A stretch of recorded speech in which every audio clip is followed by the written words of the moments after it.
What's up, everybody? It's a beautiful Tuesday evening. Do we have any viewers yet? Let us know in the Restream channel. You guys use that Restream channel to ask any questions, stuff like that. So let me know. We got some people watching here. There we go. Yep, we got everybody in here. Perfect. Beautiful, beautiful. So Tuesday was a choppy day, right? I know you had some calls overnight, right? You made some money on some calls overnight. Yeah. I Yep. got chopped to Me and V both. Yeah. I took some calls. I think V was with me. I didn't get to talk to him today to see when he sold off, but yeah. Yeah, They I were believe. profitable. Yeah, you guys had like 40-something% on some overnight calls, right? You posted a Yep. picture. That's Yep. pretty banging. Yeah, I didn't take those. I wish I did, but I got chopped up by the SPY today. It was a super choppy day. But small caps were fun. We had some fun today. We had a couple squeezers going on. BWV was a fun one. I didn't get to take the trade, but I let everybody know that it looked like it was going to be like what was that ticker yesterday that squeezed. But yeah, anyway.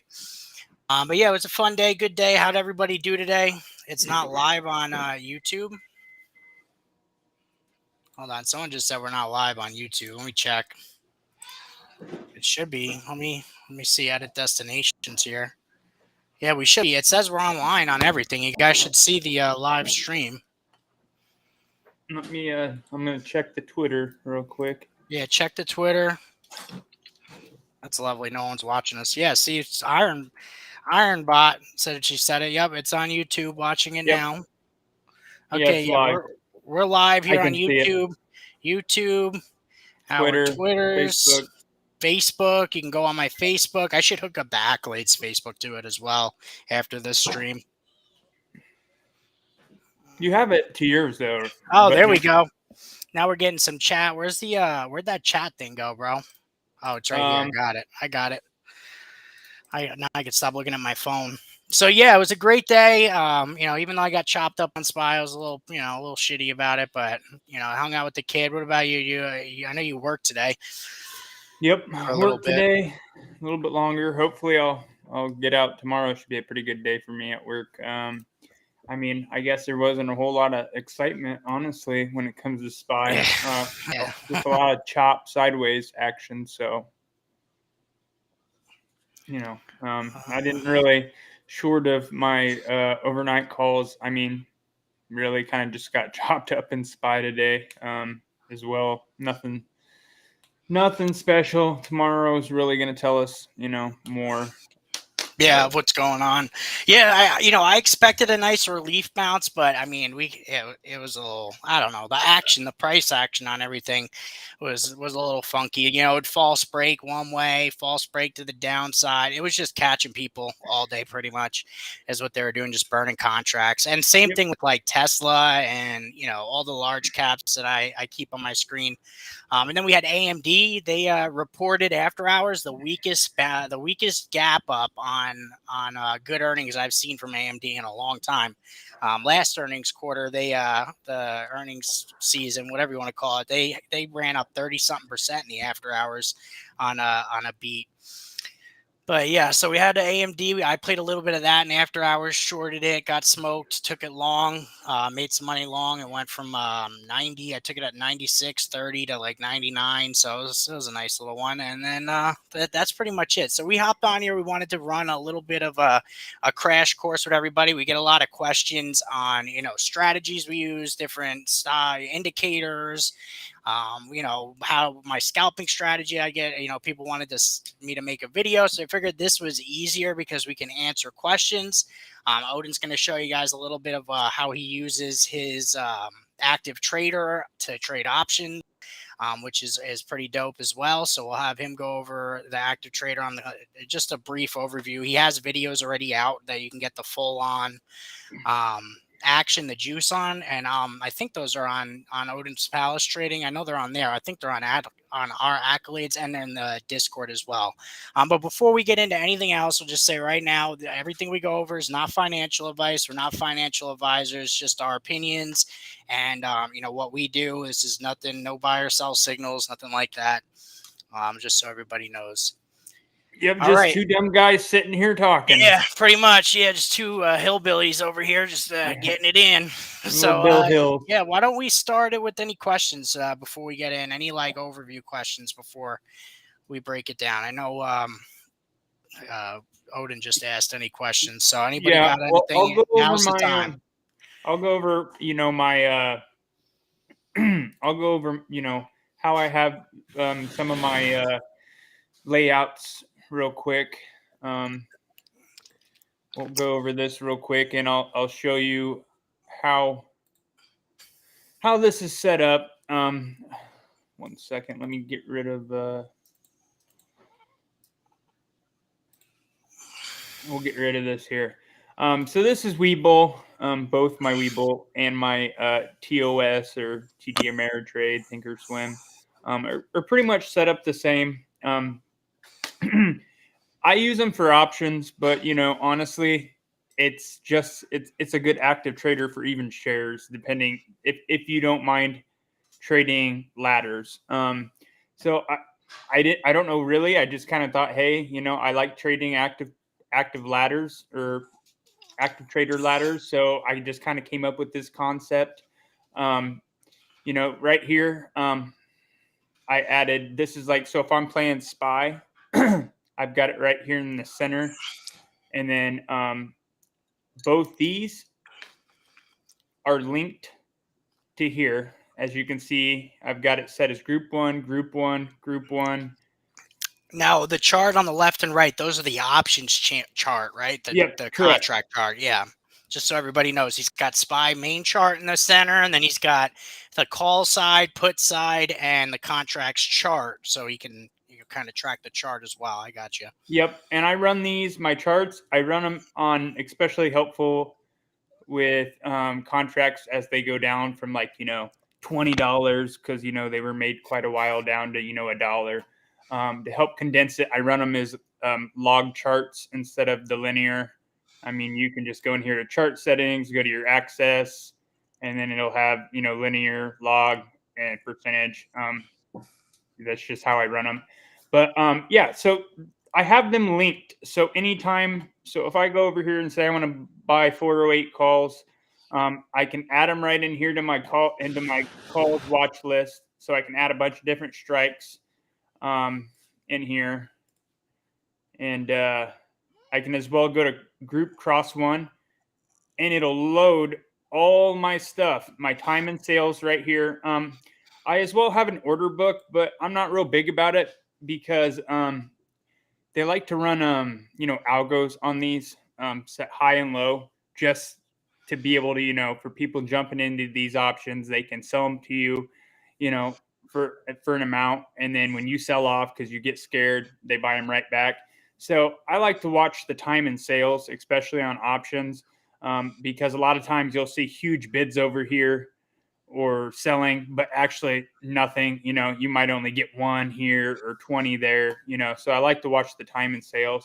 But yeah, I keep these linked so I can literally go in here and I can jump back and forth in between these and all that, and then my underlyings right here, so I can actually watch what SPY's actually doing versus the contracts and whatnot. I can do double calls. Say I want to run two different call strikes, or have calls loaded here and puts over here. So if I want to switch up real quick, if I see a reversal coming, or if I just want to see how the other side's getting bid or slapped at the moment.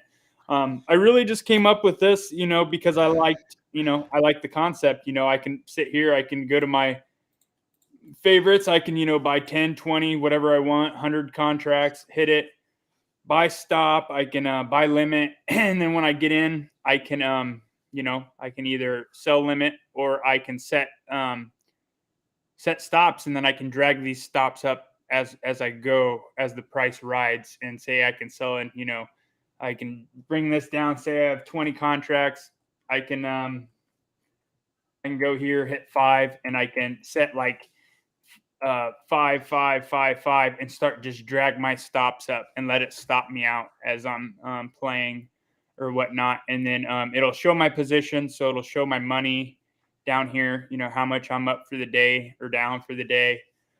So yeah, it's real nice to use. You can use this for, like I said, options or stocks as well as you know, if I want to play this side, I can set up hotkeys for it, and then to switch over to this side and play hotkeys, all I got to do is click here, and then I can use hotkeys on that. So, Mike, So do you have any questions? you can actually use hotkeys on the options when you're trading options, right? On Webull. So I don't do it as much. I believe you can actually. I don't use hotkeys on it because usually I'm running two different computers.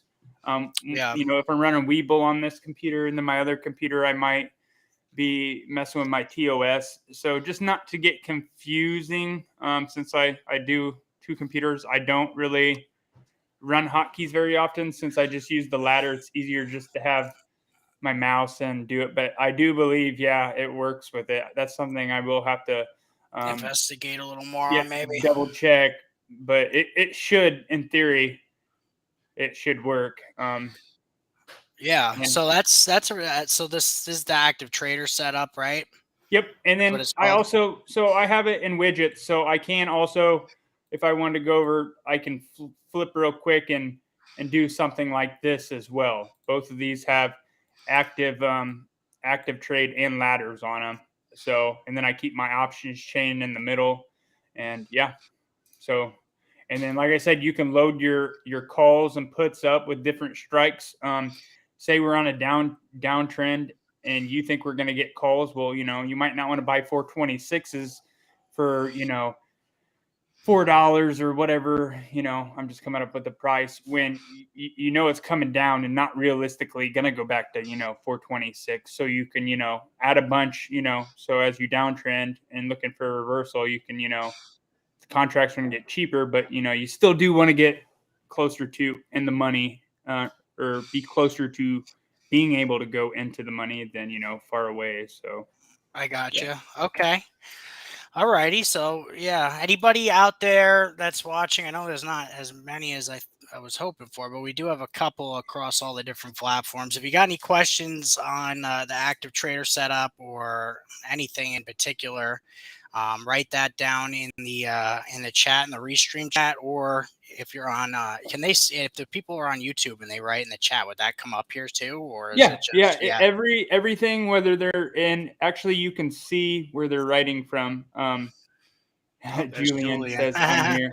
What See up, how it A? shows him with the YouTube? Yeah, I Yep, see it. and then it shows iron. Well, iron it doesn't show, but for us it shows Iron Boots come saying it from the Discord. So Yeah. Iron Boot had asked, you know, he's well, actually, let's just pop it up. Yeah, He's so Iron Boot Road, I am not super well versed in how to enter and exit positions. I use RSI and VWAP at a basic level. Would love to hear. So with shares, I'll answer this one on my end. With shares, if you're trading small caps, the RSI, in my opinion, now remember this is my opinion. It's not anything but my opinion. Is not the best indicator for small caps. If you're trading large caps, absolutely RSI is great.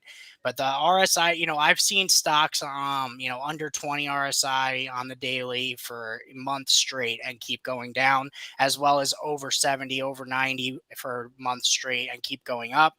It's not as accurate on small caps as it is. On small caps as it is large caps. I use the money flow index, the MFI, for overbought and oversold. It actually tracks money coming in and money going out. Joel, who is this Julian person? But yeah, it actually tracks the money coming in, money going out, and it's a little bit different when you look at it. See if I'll show my screen here. So it's actually going to be the opposite of what the RSI is on the actual screen. So you're going to see. How do I zoom this in a little bit for them? There we go. So if you see down here, this is the MFI.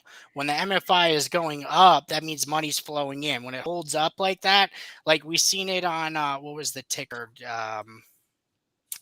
Hold on, let me think here for a second, because Crispy actually just messaged me about it because the MFI held up and ended up running again. Which ticker was this? Hold on, give me 1 second here. I'll pull it up and show you what I'm talking about. Let me find it here.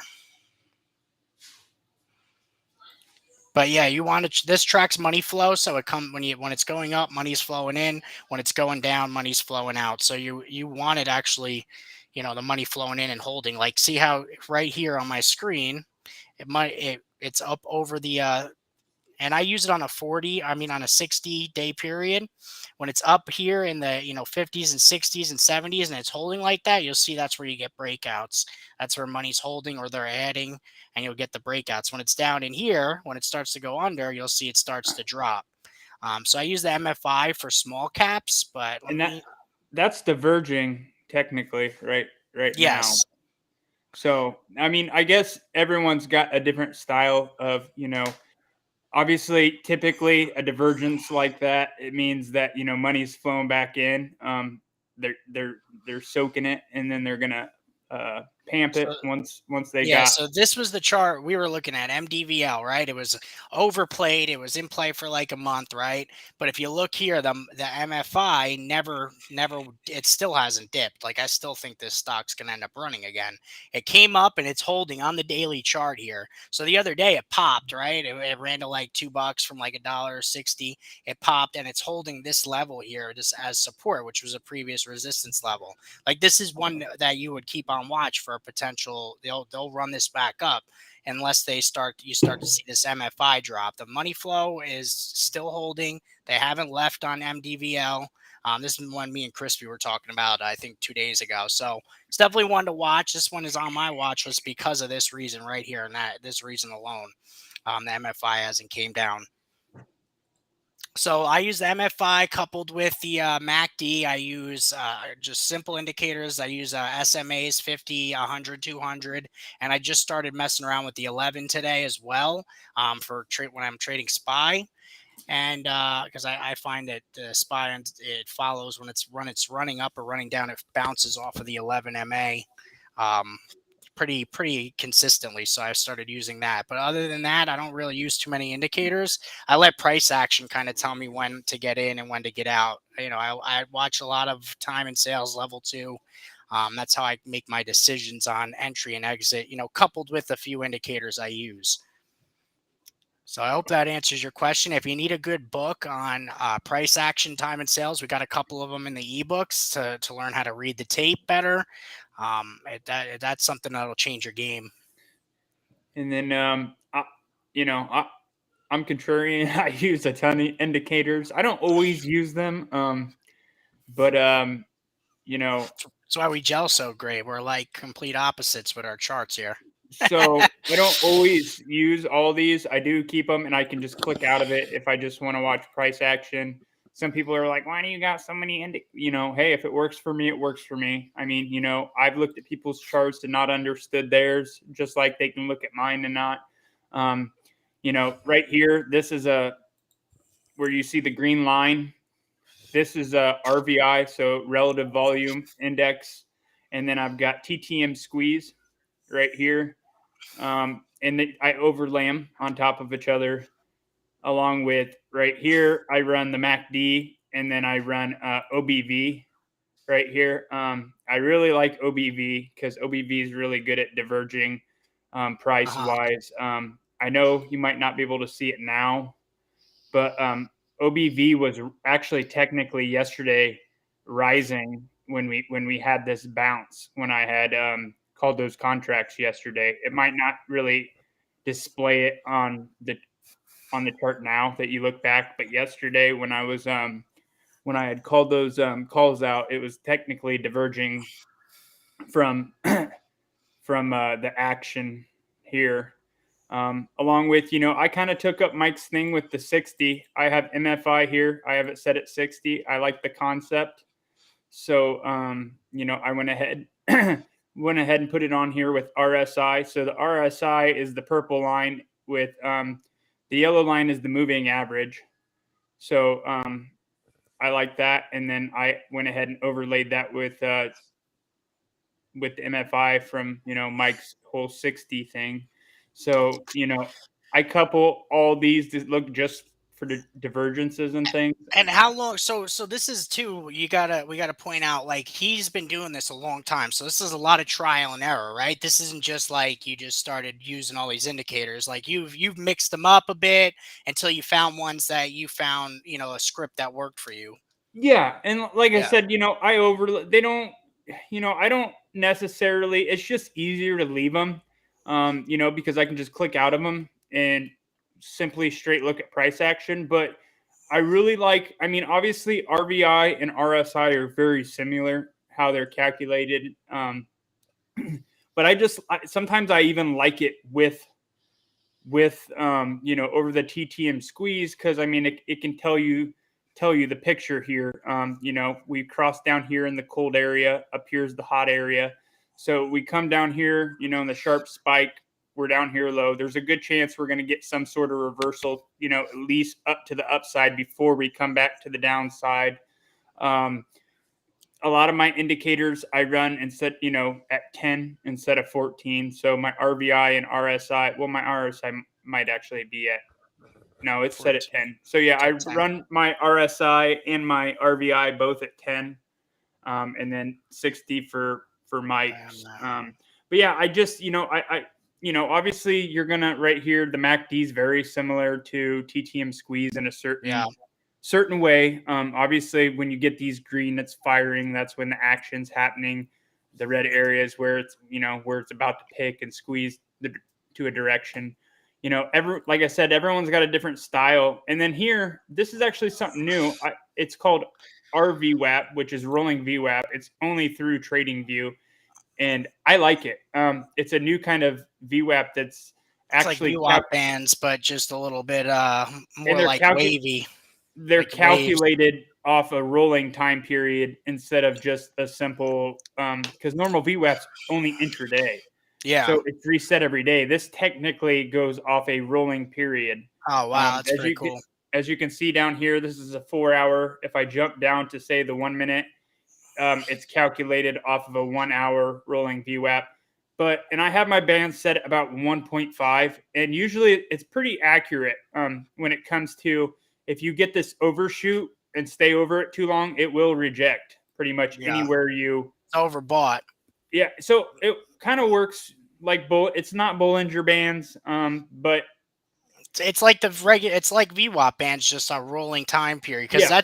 that's one thing I did leave out. I forgot to say I use VWAP bands, upper and lower bands, on a 1.5, like you had mentioned, and it's a good indicator overbought and over. Helps you with the overbought and oversold. You can confirm it with your intraday MFI, and you can get a little bit more conviction, especially if you start to see, like, because I trade mostly when I'm trading small caps on a 1 minute and a 5 minute, because I'm a scalper. I'm not looking for a huge move. I'm looking for a couple green candles or a couple red candles, and I'll use, I'll couple the, if it's overbought, it goes over the upper bands, and I can see the weakness up over the upper bands. Maybe it's running into a resistance level. I got MFI, starting to curl down. I got the MACD starting to diverge.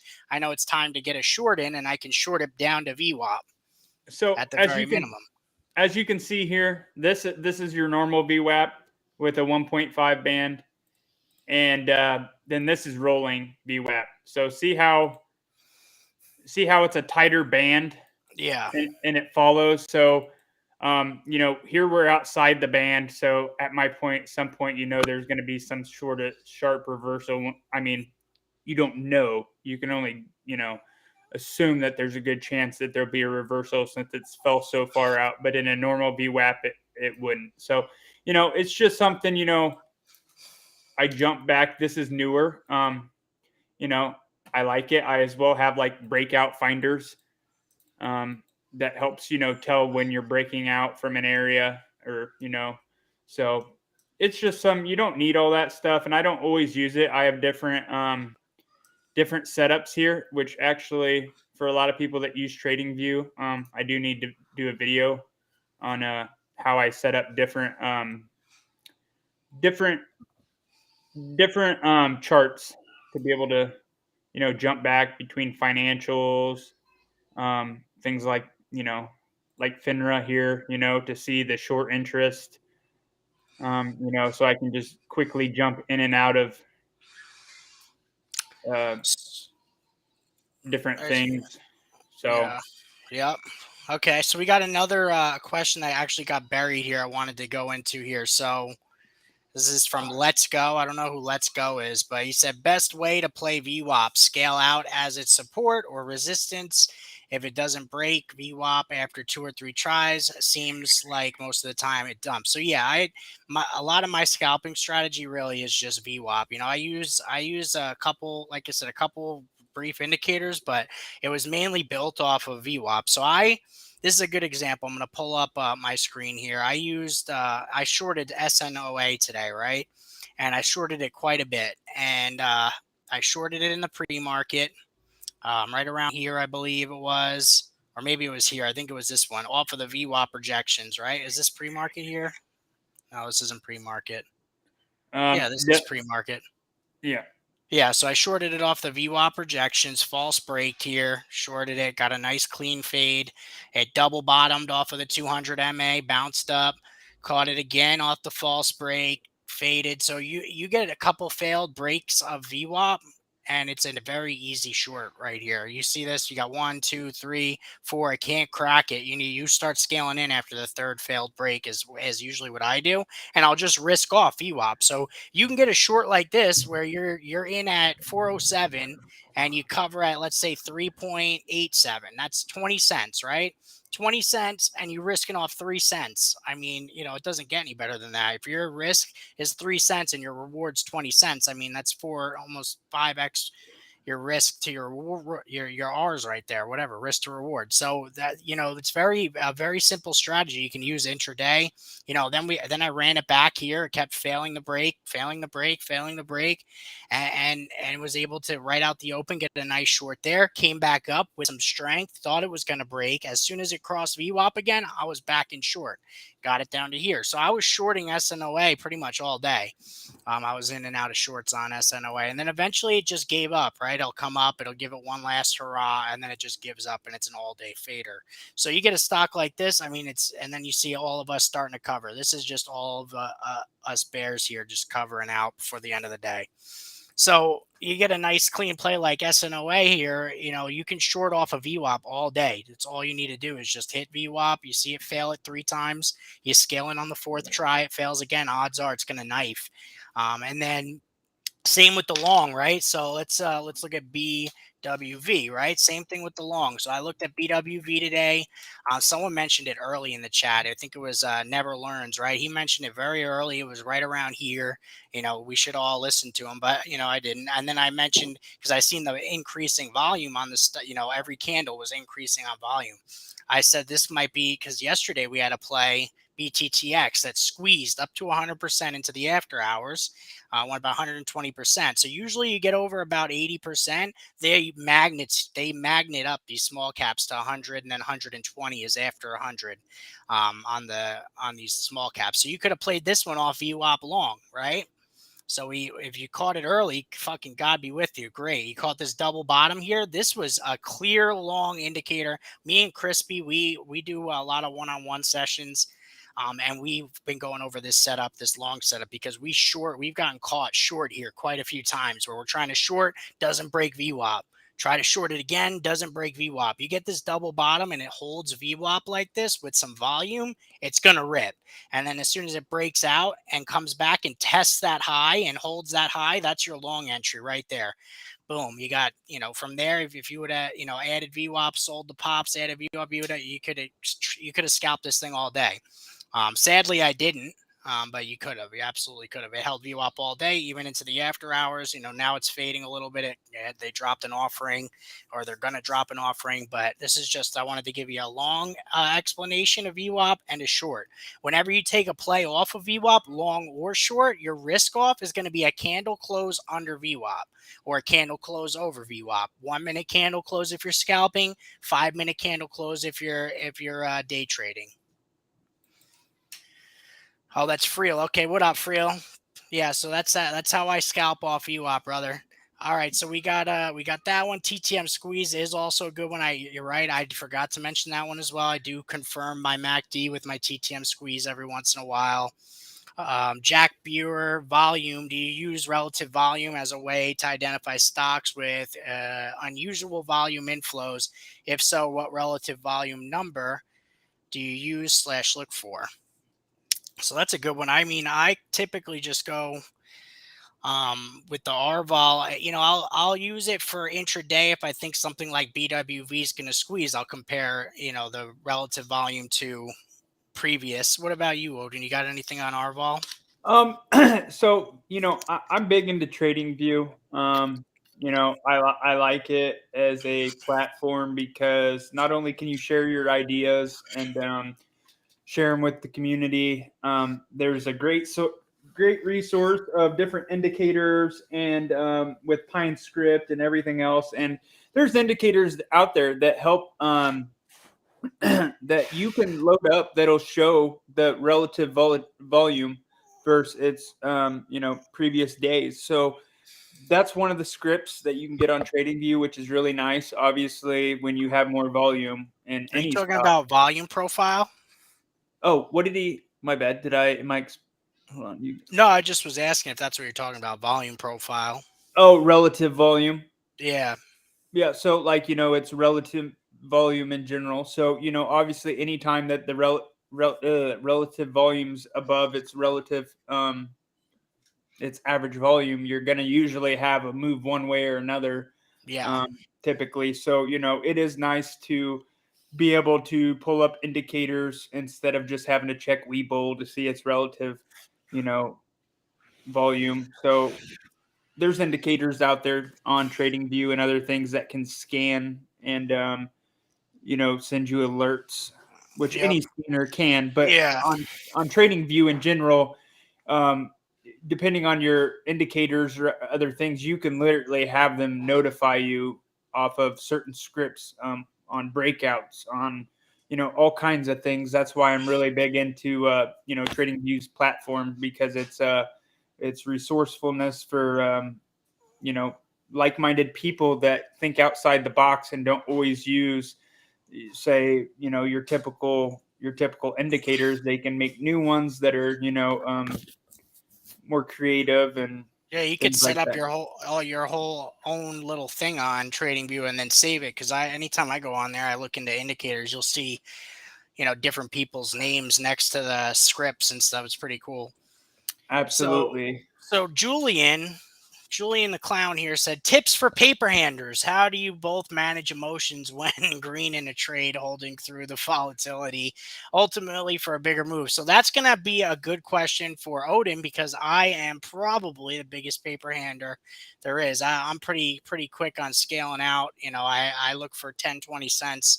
I'll leave some on the table once in a while, but I'm looking for 10, 20, 30 cents, maybe a 50-cent move, and then I'm out and about. That's it. So maybe Odin, you tend to grab pretty big plays, pretty big percentage gains. I know you scale out, but any tips for Mr. Julian here? So obviously when you get into big cap land, it is more predictable versus say small cap land where things can turn sideways super quick because there's just not the money. The algos aren't on it unless it's a high runner for the day or whatnot. So I mean, you know, that's when charting and stuff is a lot easier on big caps versus small caps. Small caps is 100% price action.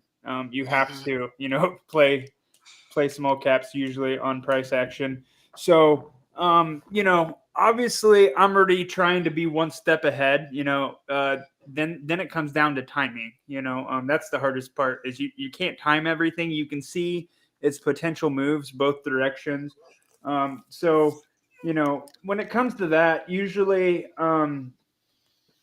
you know, I try not to. I try. Once again, I not to. Try not to hold on for losses.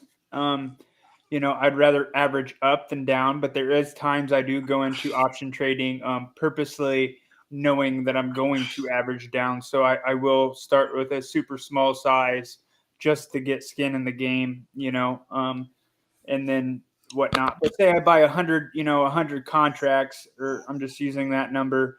Immediately when I start going green, I'm gonna start selling some of it. Maybe not like the instant it's green, but options turn sour real quick. It's all about bidding too. Just like when you see a spike, like say you see a spike. Say you see a spike like this right here, where this is a breakout indicator where you see the little arrow, but like people are going to be bidding over the market price at this point.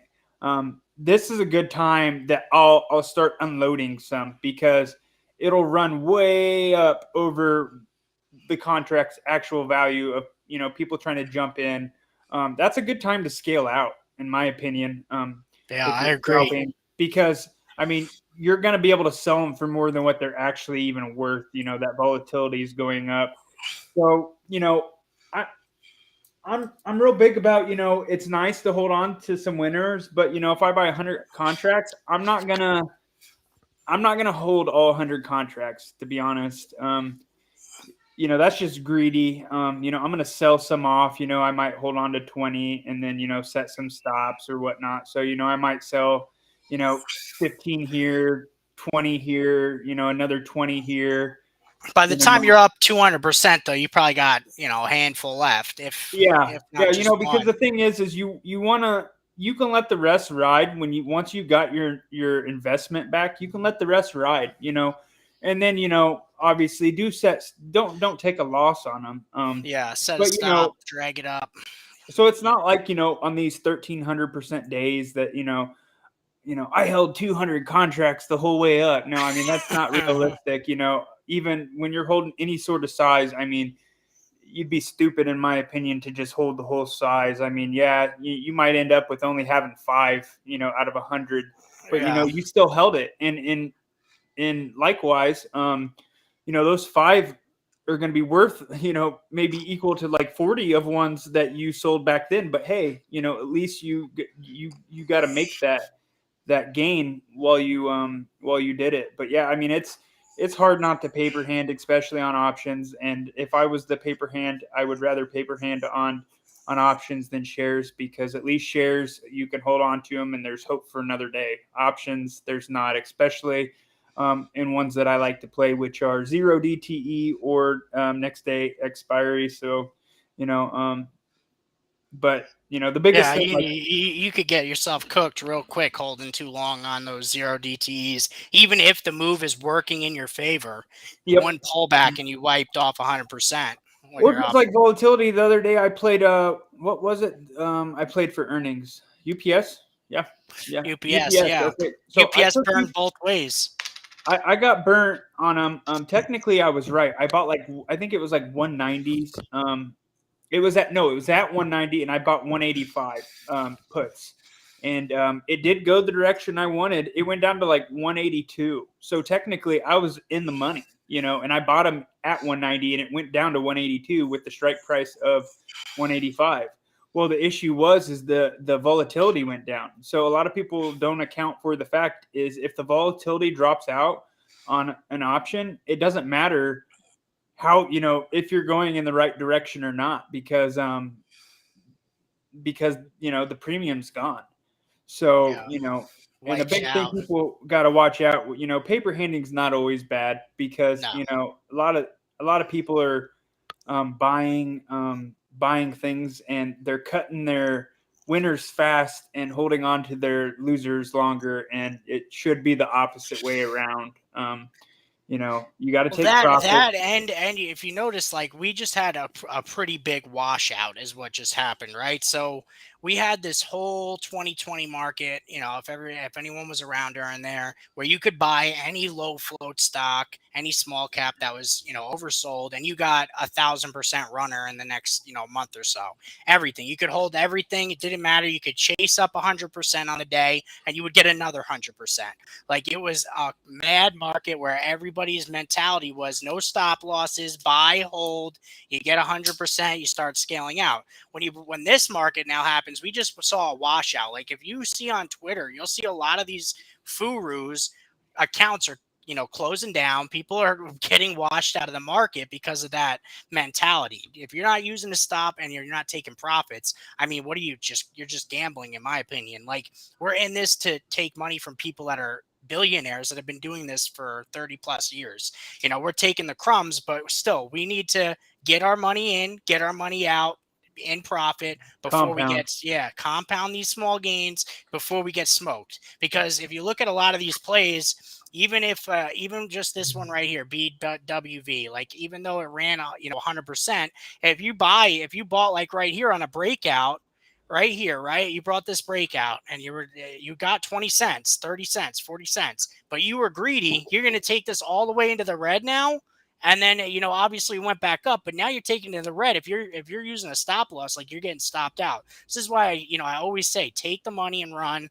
You can always get back in, reposition at when the next move comes. But if you're like I said, if you want to learn how to scalp, you got to be in and out. I set conditional orders. I just started using hotkeys. I'm in and out. Julian is too. I know, Julian, you're talking about paper handing, but the way you trade is being as you're profitable, right? That's the whole thing. Is if you're profitable in this market that we're in right now, you will be fucking rich when the market's bull running. Let me tell you right now, when we're back in a bull run in a year, whatever, a year and a half from now, however long it takes for the market to shit out, if you can remain profitable during this market, you will have a fucking amazing life, because we're gonna be well armed, well prepared for when the market is ripping and roaring to take advantage of these opportunities. We'll have made it through the worst of it, and it's gonna be I'm telling you, just survive. If you can survive this market, just find a couple setups that work. Even if it's just 20 cents a day, you put a couple hundred shares on and just compound those small gains. By the time January comes, you'll have made you make a couple $100 a day, you'll make over 100K in a year just compounding those small gains. So what people don't get, they think, oh, I can't take this $50 winner. I need $100. I need $200. But really, you take those $50 winners, they start to add, and then they become $100 winners at the same percentage gain. Then they become $200 winners at the same percentage gain. Then all of a sudden, you're making 5K on those same percentage gains because you're sizing up as you're compounding the gain. So compound small gains. There's no reason to go for home runs. If you get a home run, fucking great. But as long as if you got to scale out on the way up, especially in options. I've gotten fucked many a times. I was up 70% one time on SPY calls and ended up knifing on me like $2 into the close, and I ended up taking a 20% loss. This is like over a year ago, but still, it's not fun when you take a big green trade red. Absolutely. And with that, I think we're pretty much we've gone 45 minutes here. It doesn't look like I think we got everybody's questions. I know we got P Funk here. One last question: when trading options intraday, what time frame do you use to watch / confirm? So Odin, that's going to be on you. And this is, I use a lot of time frames. So, once again, kind of like with my indicators, I use the 1, the 3, the 5, the 10, the 30, the hour, and obviously the daily. I use the 4-hour too, but I really kind of bounce between time frames, to be honest. I honestly don't, it just depends. Obviously I'm jumping in smaller time frames. The 1's nice for scalping. The 3's good to, kind of get away from, the choppiness of the 1 minute, because it gives you, less candles and you can see. But, it just really kind of depends on, I usually watch the 1 or the 3-minute chart, but I can, confirm off of, the 10, the 30, if you want to just get down to a smaller, number. But really, I literally jump back and forth between time frames the whole time just to see how it looks, on different time frames, and the volume, the strength, everything. But yeah, typically the one and 3, it just kind of depends on how I'm playing it for the day or the time being, and there's no real set way for me.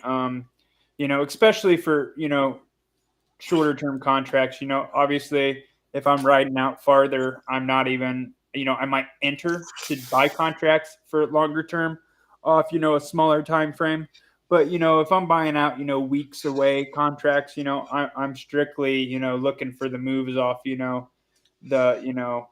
1 hour up.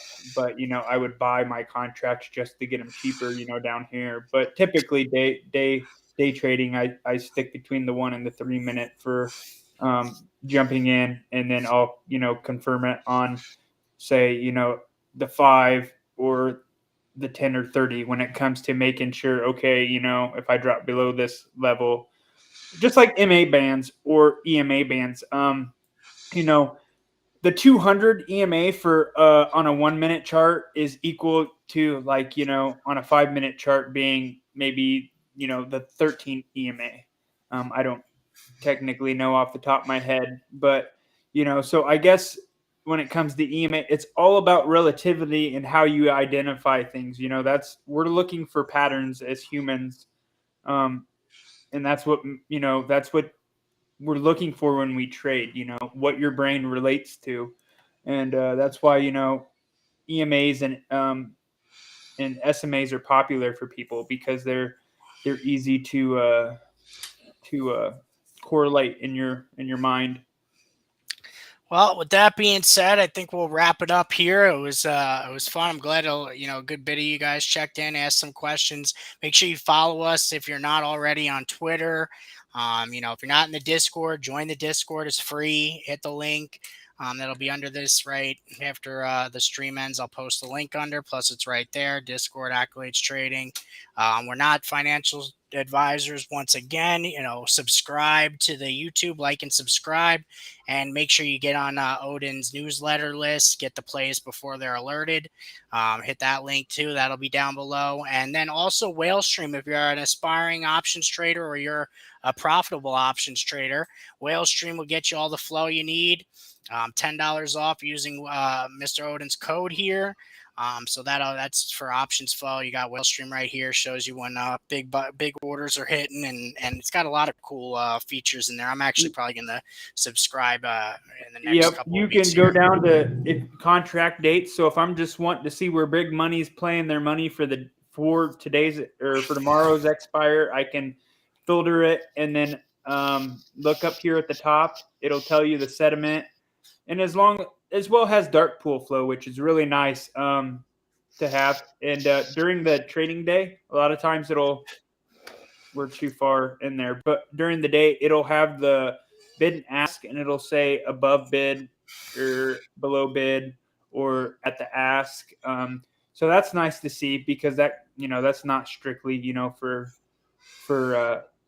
say option trading. That's good to know just in general as well.